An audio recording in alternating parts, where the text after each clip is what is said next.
So, I'm done.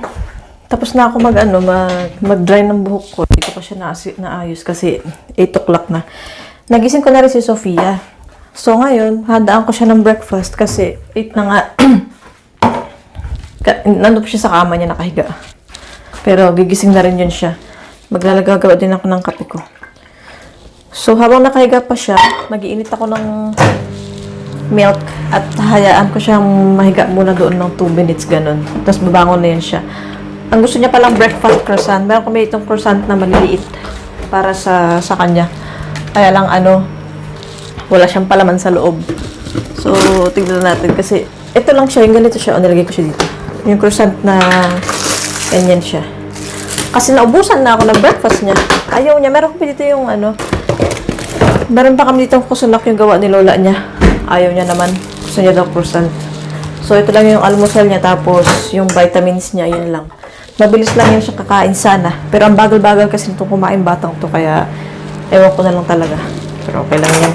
Maaga pa naman. Umalis kami 8:30. So, dahil mainit ang panahon, susuotan ko siya ng shorts. Yung kanyang uniform. Yung uniform niya kasi dalawa. Isang PE. Yung nakapants sila. 3 days yung naka-PE sila. Tapos 2 days naka-skirt. Ngayong biyernes, ang toka sa kanila, PE. So, instead na pantalon, susuotan ko siya ng shorts. Uniform din yun, kasi hindi naman malamig. Pantalon kasi di ba malamig dito, normally. Pero ngayon mainit dito, kaya magbibigay ko sa kanya shorts. Hanggang na yun siya, pagbangon niya, diretso na siya sa banyo, mag-asikaso, tapos maghugas ng mukha niya. Lagi ko sinasabi maglalaba, kasi dito, pag sa'yo maglalaba, maghuhugas, meaning maghuhugas, lavar, hugas. Wash. Kaya pag sinabi kong maglalaba ng pelo, hindi siya maglalaba ng sa labahan. Wash, ibig sabihin maghugas ng buhok. Nakakalito rin siya kaya sige, ibigay ko muna to sa kanya. Hala, vamos. Tarde.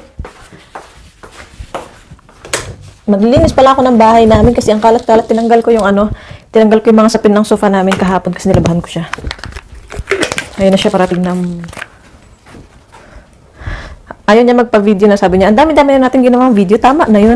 Sabi ko naman sa kanya, hindi lang yun ganun, marami pa yun dapat. Makalat yung bahay namin, lalinisin ko yan mamaya. O, sige na, Sofia, vamos a desayunar. Me voy a preparar tu almuerzo, ¿vale? Venga, desayunar. ¿Quieres que te dejo esto? Me lo llevo. O, iwanan ko daw sa kanya yung cellphone, gusto niya mag-video-video siya. Palitan natin yung Vale. O, iwanan ko siya dito kung gusto niya. Hi, I'm back. So, natapos na ako magbihis, tapos na rin siya magbihis, ando siya nanonood sa kwarto. Paalis na rin kami, 28 na. Umalis kami 30. So, 8:28. At 8:29 na pala. So, ano ito siya? Ayan na siya. Tapos na siya magbihis. Nanonood siya ng TV. Pinabayaan ko na muna. Venga, tenemos que ir, ¿vale? Coge tu cada día. Sophie, vamos. Coge tu cada día. Paga la tele. So, nabibili siya manood ng TV. Alis na kami. Hindi na ako mag-video paalis kasi ano. Ganun lang naman yun, paulit-ulit. Anyway, see you later. Kasi maglilinis ako ng bahay. See you later, guys. Alis na kami. Bye-bye. Hi, guys. We're back. Andito na si Sofia ulit galing sa school. Ayan na siya. Kakain na kami. Tanghalian na namin. Kain na ka! So, kanina na-busy ako dun sa ginagawa kong video. Nag-upload ako. Tsaka, alam nyo ba? Ano ba nangyari sa akin kanina? Na ano ako na... Nasunog ba naman yung niluluto ko? So, ewan ko ba din sa sarili ko. Ang aga ko kasi nagising, di ba? Nag-prepare ako ng almusal. Alas 4 pa lang gising na ako. Tapos, 2 oras lang yung tulog ko kasi late na ako natulog kagabi. So, ngayon, ang nangyari sa akin, parang nawalan ako tuloy ng gana na gumawa ng gawaing bahay. ¿Te gusta? ¿Quién te ha dado? Esto me lo ha dado Andra. Andra? Pero me la regalado hace mucho tiempo. Ah, vale. Cuando éramos pequeñas. Ah, yun na nga. Cuando So, teníamos 4 años. si. So, yun na nga nangyari sa akin. Dahil nga antok na antok ako. Parang wala akong ganang gumawa ng kahit anong dapat kong gawin. Nasunog ba naman yung niluto ko? Buti na lang hindi nag-alarm yung para sa usok dito sa amin. Kumakain siya ng kanin.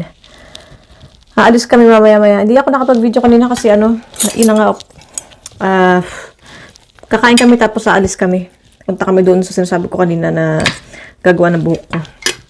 In-update ko lang kayo ha, kasi nakalimutan ko kayo. Nakalimutan. Naglagay ako ng nail polish, yung color red. Yun din pala yung ginawa ko kanina. Kwenta kaya sa channel ko, Leo.